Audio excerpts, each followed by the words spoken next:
Hi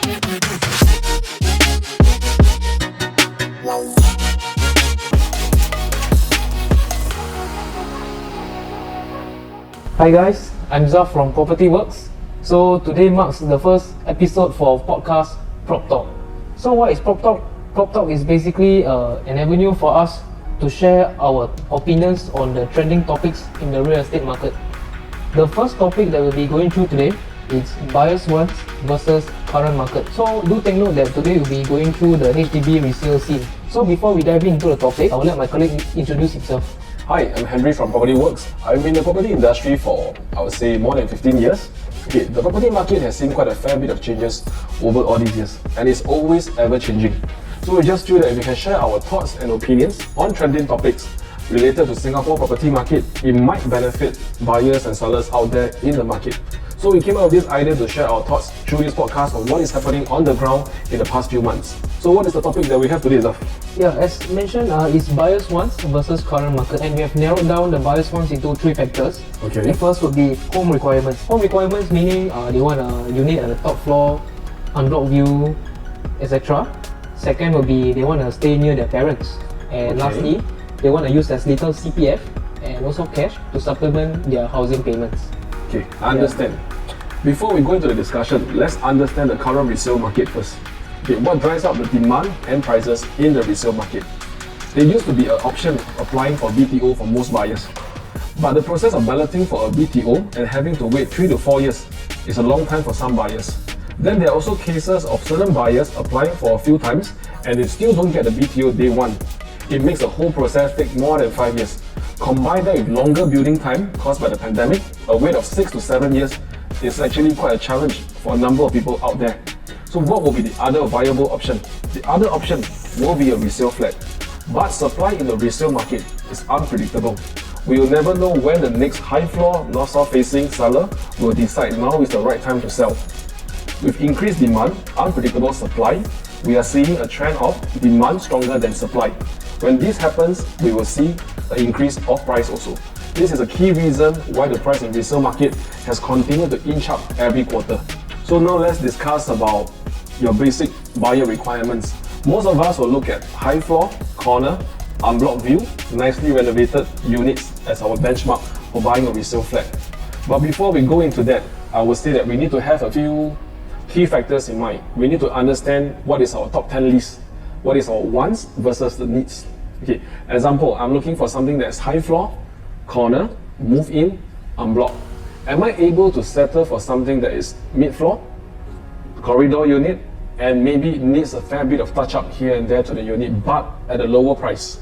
So these are all things that the buyers need to understand in the current resale market, because high floor corner unit, there are only so many high floor corner units in every block. So if the owner decides they are not selling and the options available in the current market are the lower floor units, corridor units, or maybe not the orientation that you're looking for, you could choose the option of either switching the towns, or you can choose the option of maybe lowering your expectations or managing your own expectations, I would say. So these are all key factors that you really need to consider when you're looking for a resale flat. Most importantly, I always tell my buyers, when you go into the place, you feel that the feeling and the vibes that's given to you is something that you feel comfortable, arrange for a second viewing, go back to the place. If it feels the same or better, most of the time this might be the suitable unit for your own purchase. As what you mentioned, requirement 2, which is staying near your parents. Okay, when we stay near parents, one of the key reasons for staying near parents is actually, I would say, a good idea, as most of us will want our own home and yet be near as possible to our parents, so that we can actually take care of them. It's easier for us to meet up for meals, and at times we can also engage their help to help take care of our kids. The ferry time is much shorter too for everyone. Okay, in terms of financial benefits, I would say one of the key financial benefits will be the proximity housing grant, which was introduced in 2015. Okay, what is the proximity housing grant? It means that, okay, as long as you're married, okay, with family nucleus, and you're buying to stay within 4 clicks near your parents, you are eligible for a grant of 20,000. How does this 20,000 work? This 20,000 is an amount that can be given to you via CPF for you to offset your purchase price. In return for this proximity housing grant, your parents will not be allowed to actually move out within 4 clicks of where you are staying. Example, let's say you buy this unit at Toa Payoh, block 100. Okay? Your parents, in the event the next 5 years, if they want to sell their current place where they're staying, and you intend to move out more than 4 clicks, this is not possible. They have to buy back within 4 clicks of where you are staying.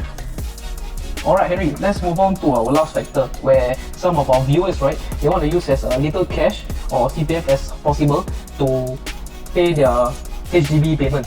Okay. Yeah, so how do they go about doing that? Okay, so let me just make sure that I understand correctly. You're saying that the buyers out there wish to use as little cash as possible to complete their purchase of a resale flat in the current market. Yes. Okay, so when you go and see a flat, most importantly, you have to agree on the price, the timeline. So let's assume you already agreed on the price with the seller, which is 500,000. You have also agreed on the option and exercise fee that's necessary to be paid. You will place an option fee. Okay, the option fee maximum that you can pay out will be $1,000. The minimum will be $1 because it has to have a value on the contract to make sure that it becomes a valid contract. So from $1 to $1,000, based on current market, most sellers will be asking for a full $1,000 option fee and a $4,000 exercise fee. So upon placing the $1,000 option fee, the sellers will grant to the buyers an option to purchase with the price, address, and all the necessary info filled in. In return, the buyers will then go ahead and apply for a HDB valuation report from HDB. Upon submission of the valuation report, it normally takes about 7 to 14 working days for the valuation report to be sent out to the buyers. Once the buyers receive the valuation and the buyers find that the valuation and the purchase price is something that they agree on, the buyers will then proceed to pay up the exercise fee and proceed with the rest of the submission. Okay, what happens during this period? Okay, let's say the purchase price is 500,000 and the valuation comes out to be 450,000. There will be a difference of 50,000 between the valuation price and the purchase price. This is what we call COV, cash over valuation. This component of cash over valuation is something that cannot be paid using a CPF. It cannot be loaned from either banks or HDB. It has to be paid out fully by the buyers using cold hard cash. So this is the main component that the buyers have to decide whether they are comfortable. And of course, for certain units, let's say they manage to get the valuation to match it at 500, then they will need not pay any cash over valuation at all. So before purchasing the unit, make sure that you try to understand the past transactions, the current market, what has been done to the unit, and whether the cash over valuation at the end of the day is something that you find that is worth it. Example, maybe you are seeing a unit that the owner has spent about 80,000 or maybe even up to 150,000 for renovation. And the renovation is something that you find that you and your family likes and you can move in with as little or minimal renovation as possible, then I would say it's worthwhile to pay the COV of maybe a range of all the way from 40,000 even up to 70,000 for the unit.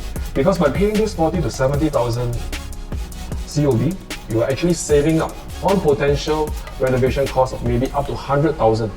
As we all know that from today onwards, due to the pandemic situation, the cost of renovation has gone up quite a fair bit. To do up maybe 5-room EAs or mansionettes, we are seeing reports renovation going up as much as 100,000, 150,000. So you're buying something that's only paying 40,000, 50,000 COV, and you get something that is move-in, high floor, corner, well renovated. I would say this is a good purchase.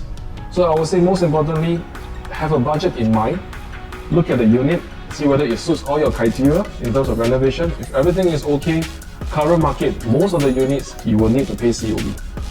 This sums up the first episode for Prop Talk. If you guys have any more questions or you guys have any topics that you guys want us to go through, feel free to let us know and we'll go through in the upcoming episodes. So this marks the end of the first episode. I'm Zaf from PropertyWorkz. I'm Henry from PropertyWorkz. Look forward to seeing you soon. See you guys.